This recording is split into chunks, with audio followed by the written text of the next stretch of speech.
১২০ বলে ১৩৬ও করতে পারা যায় না তা বিশ্বাস করা কঠিন বাংলাদেশের খেলা না দেখলে। এরকম নিদারুণ ব্যাটিং জন্ম দিয়েছে হাসি ঠাট্টার।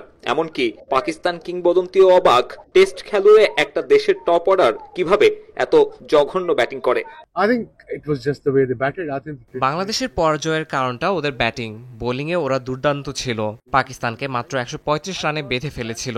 পরিকল্পনাটা হওয়া উচিত ছিল নতুন বলে দেখে খেলা। পাওয়ার প্লেতে ১ উইকেট হারিয়ে ৪০ রান করলেও ঠিক ছিল, কিন্তু ওরা ৩ উইকেট হারিয়ে ফেলেছে। পাকিস্তানের মতো সেরা পেস অ্যাটাকের বিপক্ষে সিলি শট খেলে আউট হয়েছে ব্যাটাররা, আর ক্যাপ্টেন লিটনের না থাকা ভুগিয়েছে দলকে।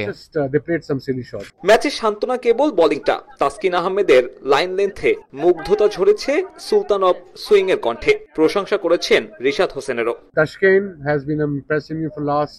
গত ২-৩ বছরে তাসকিন খুব ইমপ্রেস করেছে। যেভাবে সে বল করে, উইকেট নেয়, সে দলের অন্যতম সেরা বলার। মুস্তাফিজ তো ভালোই, আর রিশাদকে আমি সবশেষে পিএসএল এ বল করতে দেখেছি, সে দারুণ করেছিল। তার ভবিষ্যৎ উজ্জ্বল। বাংলাদেশে ওয়াসিমের স্মৃতির শেষ নেই।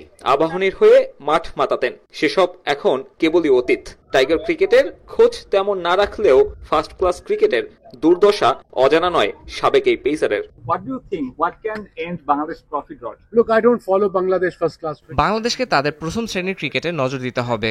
লাল বলের ক্রিকেট থেকে আসল ব্যাটার পাওয়া যাবে। আমি এটা বছরের পর বছর ধরে বলে আসছি। ঠিক যখন থেকে বাংলাদেশের ক্রিকেট ফলো করছি, তখন থেকেই বলছি প্রথম শ্রেণীর ক্রিকেট ঠিক করলেই সব ঠিক হয়ে যাবে। টাইগারদের ট্রফি খরা কবে কাটবে সে প্রশ্নের উত্তর দিতে পারেননি ওয়াসিম আকরাম।